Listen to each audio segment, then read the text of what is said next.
You don't have to sculpt every single pore, but having the right pipeline can push your skin details to the next level. In this video, I'm going to show you how to streamline your workflow inside Zbrush to create realistic skin texture efficiently. If you're not aware of that, secondary forms refer to the larger shapes and volumes beneath the skin and things like muscle, fat, and bone structure. These aren't the fine details like wrinkles or pores, but rather the broader forms that gives the face of the body the overall shape. So when sculpting these forms, you want to keep them soft and natural.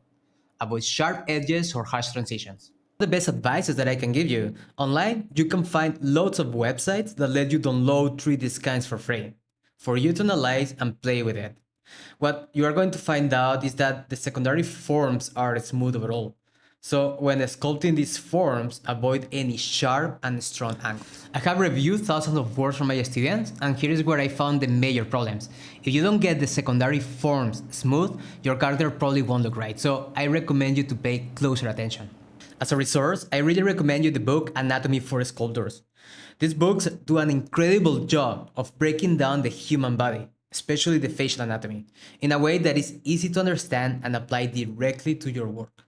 I actually made a video discussing this book in more detail, which you can check on my channel. Plus, if you are interested to get the book, I got a 10% promo code available in the description.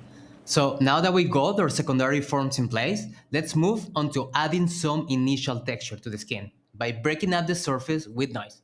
This step is crucial for adding that first layer of realism, since skin is never perfectly smooth.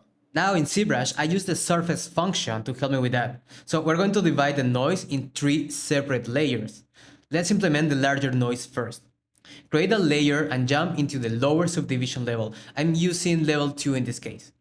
Then, under Noise Edit, make sure you apply a low intensity value and a large scale noise. Once you're happy, just click Apply. For the second noise, let's apply a second sculpting layer and apply the same surface noise values, but this time scale down the noise. As a final trick, I will create a third layer that will break into some fake pores that can help to achieve more realism. This time, I will set the subdivision level slightly higher and then jump into the surface noise window. Here, you need to make sure that you set the noise to follow UVs and click on Noise plugin. Then select the dead noise and apply these values. After it's applied, you might need to play with the scale and intensity to show these fake cavities stronger.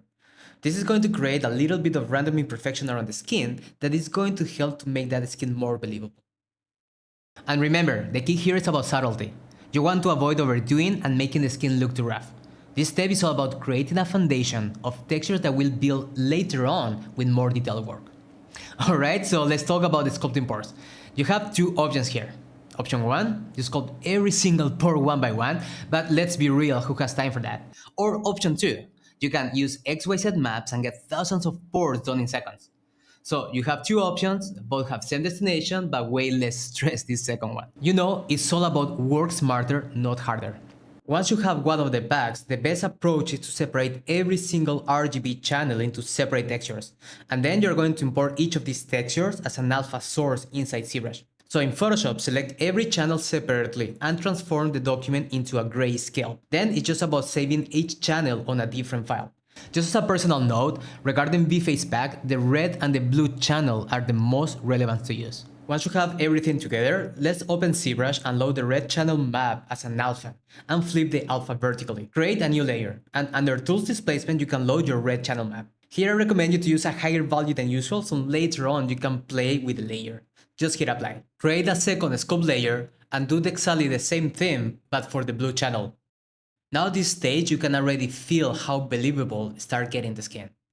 After applying the maps, I like to go with the morph brush to blend details and ensure they integrate smoothly with the underlying forms.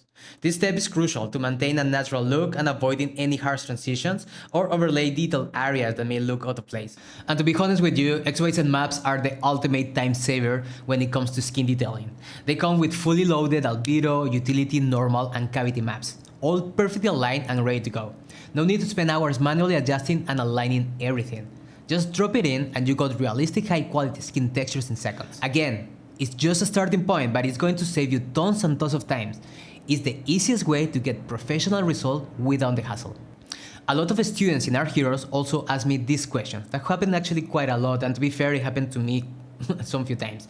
So when you're applying this map in Zbrush, your sculpt will inflate. You're lucky because there is a quick way to fix that. The most possible scenario is that the texture you exported from Photoshop has the incorrect gamma value. Open the texture in Photoshop.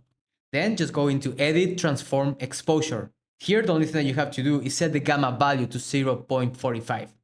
Now you can apply again the texture on Zbrush and it will just work correctly this time. I really hope that I saved you a ton of frustration with this one. So one of the best ways to add unique realistic skin details to your models is by creating your own custom wrinkle brushes. This gives you full control over how your wrinkles look and allows you to tailor them specifically to your character. So let me show you now how I normally do it. Go ahead and clone the standard brush. Once it's cloned, let's create a new layer for our wrinkles. Now let's select a small gradient alpha that will help on getting the effect we are going after. Adjust the focal shift to tighten the stroke, and in some cases you want to play with the lazy mouse values. Using this workflow, we can utilize the power of the standard brush without having the weird pinch effect that you can get with the damn standard brush. Just as a personal note, I like to follow the wrinkle pattern from XYZ maps, so I can intensify certain areas if necessary. From there, I will create new wrinkles according to the references. This will help you to define the skin directionality and the age of the character. Creating your own custom brushes in ZBrush is a powerful way to add specific details, like molds, to your models. I will go through how I create custom alphas directly in ZBrush and turn them into a brush that you can use to apply this type of details later on. First, we'll start by sculpting a shape of a mold on a simple plane. I'm using a flat plane here to make the process straightforward. You can use brushes like clay brush to sculpt a small mold. Once you are satisfied with the mold, we're going to convert this mesh into an alpha. To do this, go to Alpha menu and click on Create Alpha from Mesh. This command captures the depth and shapes of the mesh you just sculpted and converts it into an alpha that you can use in your custom brush. Now that we have our alpha, next step is to create a custom brush. Start by cloning the standard brush so that you don't lose the original settings. Then in the brush palette, go to Alpha section and select the alpha we just created. With the alpha applied to the brush, we'll need to adjust a few settings to get the best results. Adjust the focal shift to soften or tighten the edges of the mold, and it will blend smoothly into the surrounding skins. Also tweak the C value intensity to control how pronounced the mold appears on your model. You can fine-tune this depending on how subtle and prominent you want the molds to be. This method allows you to quickly and easily add realistic skin imperfections like molds, with full control over their appearance. So one of the most important steps in creating realistic skin is observation. This is not just about following a reference image, it's about really studying the unique features that make the skin look natural and lived in. So take the time to look for skin landmarks, those little details like moles, freckles, or areas of asymmetry. So these features are what give character a uniqueness to your model. For example, a slightly uneven jawline or a few scattered blemishes can add a ton of realism to your work. So as you work, don't be afraid to incorporate these imperfections. They might seem minor, but they play a huge role in making your model feel authentic. Whether it's a mole or a small bump on the cheek or the way the skin stretches slightly differently on one side of the face, these are details that make your character come alive. So remember, it's the subtle touches that set your work apart and make it truly believable.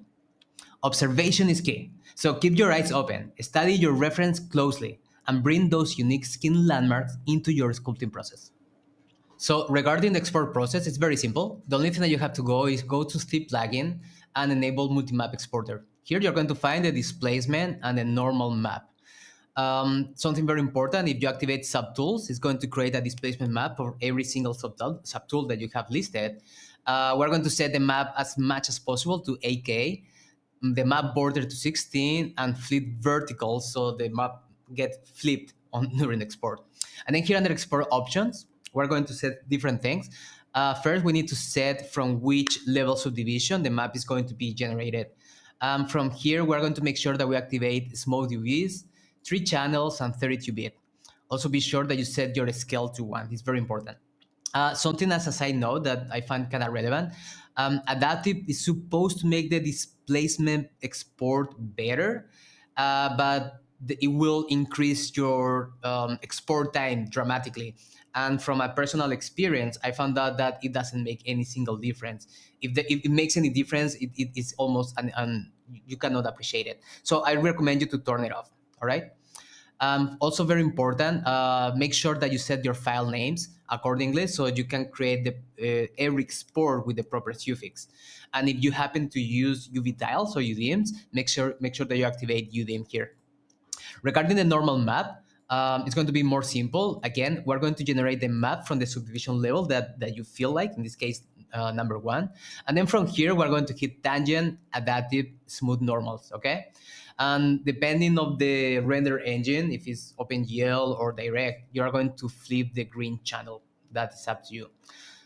Something also very important, make sure that you rename your subtool accordingly. In this case, I rename it to head. So the final export map will have head also on the file name. So once you're happy with all of that, the only thing that you have to do is go ahead and export all the maps. We're going to extract the curvature and also the concavity map. I like using null because it's very simple to use. So the only thing that you have to do is load the height map. In this case, we're going to load the displacement map that is being generated from Zbrush. So once it's already loaded, it's going to come with a bunch of settings. I normally don't really care about these settings, so I just turn it off here. And then what you're going to find is that Ignal is going to create all these maps for you. It's going to create even a normal map, a derivative map, an ambient occlusion, the concavity map that we're going to probably need later on, and the curvature map. There is some other maps here, but I rarely actually use them. The next thing that you need to do is go to export and make sure that you only turn on the ones that you want to export. In this case, we're going to turn on the concavity and the curvature. Sometimes you can find useful having the ambient occlusion, but I don't necessarily use it that frequently, so you know. Then the next thing that you need to do is set actually the map folder, the map destination. And once you are happy with all of that, you can actually go ahead and export. So also something very interesting about Gnal is the fact that you also can tweak settings already here. So in case, for example, you want to increase the contrast in the curvature map, you can also do it here. You can do a whole bunch of different settings, and every single map is going to offer you a whole bunch of different options that are coordinated to that one. So once you're happy with everything, just hit export and it's going to start already generating those maps for you to use later on. Let's talk quickly about the roughness and specular maps, because those textures that we got from Ignal is something that you can reuse in those maps. At least on the roughness map, I like always to apply my concavity on top of it. And remember, on a roughness map, a higher value is going to spread the light, while a tighter value, a lower value, is going to tighten. So just be sure that you are aware of that while playing with it. The specular map is an sRGB map, and the function of it is showcasing how much light is going to be reflected. So I just loaded the base meshes into Maya. So I'm going to show you quickly how I normally do it. First, we're going to create an Arnold light. And here under Arnold, we're going to place it, put it in position. We're going to scale it up. We're going to place it just literal on front for now. The next thing is about the exposure. Let's say something around 15, for example. And everything else, we can keep it for now like this. Perhaps something that I like doing is setting up in on the disk mode initially. The next thing, we're going to jump into the render settings. And what I want to do, I want to make sure that GPU is activated, so I'm able to render faster for the purpose. I'm going to set my camera samples something around 8. I have a fast computer, so it actually works pretty well. I will turn on autobahn SSS, and then under textures, it's very important. Make sure that you turn off the TX options, and then also on the max cache size, set something to 0, so you are able to use all the RAM from your computer. And then later on, we're going to set it in 2K square. So let's hit a quick render here, just to see how it works, how it looks initially. So the next thing that we're going to do, we're going to apply a new material. And in this case, we're going to apply standard surface, and we're going to reuse some of the presets that already come from with Arnold. In this case, the skin preset. And the next thing that is very important is about setting your scale correctly. So we need to make sure that you set initial scale of 0.15 here. And then on the subsurface color, I like to play with slightly darker and yellowish value from the original, something around here. Also very important, set random wall V2. And in anisotropy, I like to put something like a negative value, something around minus 0.3. Normally works pretty well. So let's hit a quick render and see how it looks. Okay. The next thing that I'm going to do, I'm just going to apply to the eyes and the caruncle a new material. In this case, exactly the same thing.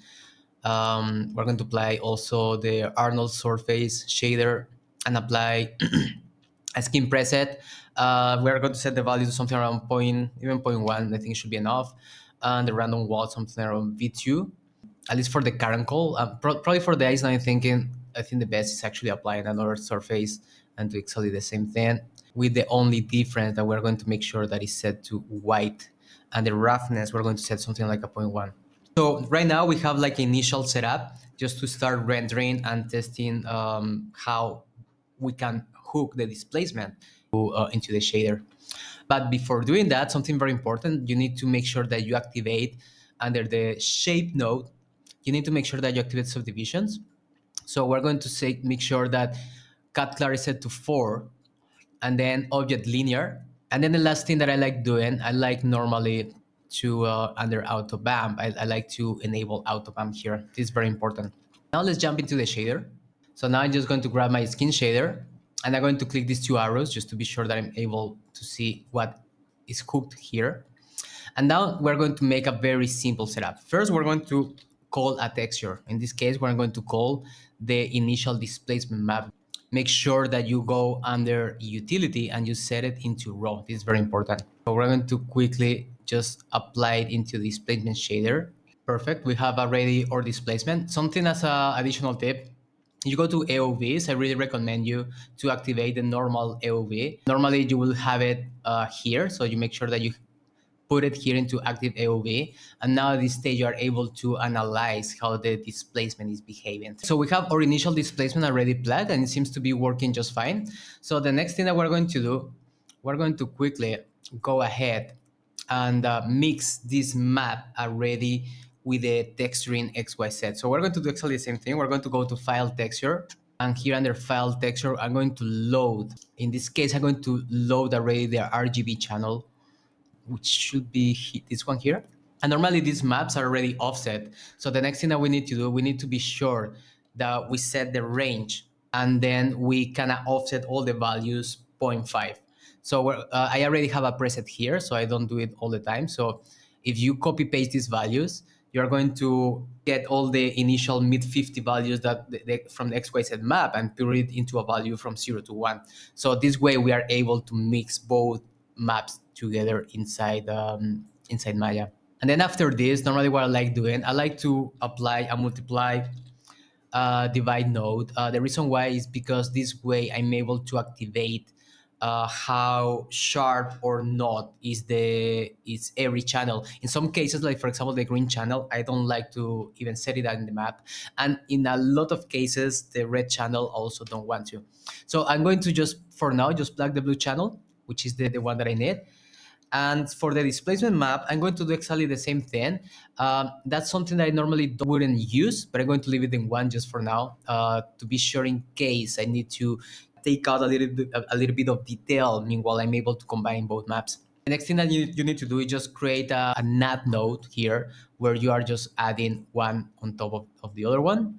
And after that, you need to be sure that you convert all these maps into luminance, so you are able to plug it into your displacement map. So these are the maps. This is actually a very simple setup that you just need to create. You need to repeat to be able to combine both XYZ and Zbrush displacement map, and then from there get sharp details. These are the pores already from Zbrush. As you can tell, you get the details, but the details are a little bit blurred by default. And the reason why is because Zbrush only can export with a max resolution of 8K. That's why it's very important to keep the XYZ maps that you exported into a 16K, because originally you purchased these maps on a 16K resolution, which is great because the details are quite sharp. So once we are kind of happy with this, what I'm going to do right now, I'm just going to I'm going to store it. I'm going to grab just a small area here, and I'm going to set my blue channel to 1. So we're going to get sharper details now. And now the skin details, as you can see, they start just getting just sharper. If I compare this render with the previous render, you're going to notice a very small difference, but this is enough to keep sharpness on your skin, literally in Arnold. So once you're happy with all these values, just keep playing with those.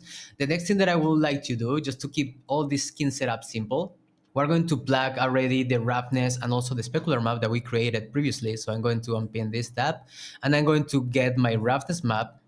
So I'm going to just load it here.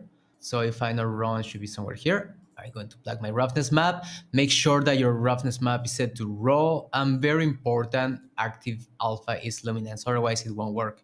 And then under specular map, we're going to plug this RGB map that we created here. So we're going to go here. And then in this case, you can just leave it as it is. Something can be interesting is that you have different presets for the EIOR. So you can just set to skin, which naturally is going to get a slightly higher value. And now at this stage, you have full control over your skin. Not only you have pure details, but you also can play with your roughness map mostly to get even sharper details by using that specular break. So I'm just going to quickly stop the render, and you're going to notice already the difference from the displacement from the Zbrush that we created and the displacement that we enhanced in Maya. You can tell how the sharpness just got more vibrant already on the final render. If you ever feel overwhelmed, remember, there is always a smarter, more efficient way to get those details right. Tools like XYZ maps can save you hours of manual work, letting you focus on what really matters, bringing your vision to life. So keep sculpting, keep practicing, and most importantly, stay patient. The journey is a part of the fun, and every hour you put, it will make your final result that much more rewarding. Enjoy the process and happy sculpting.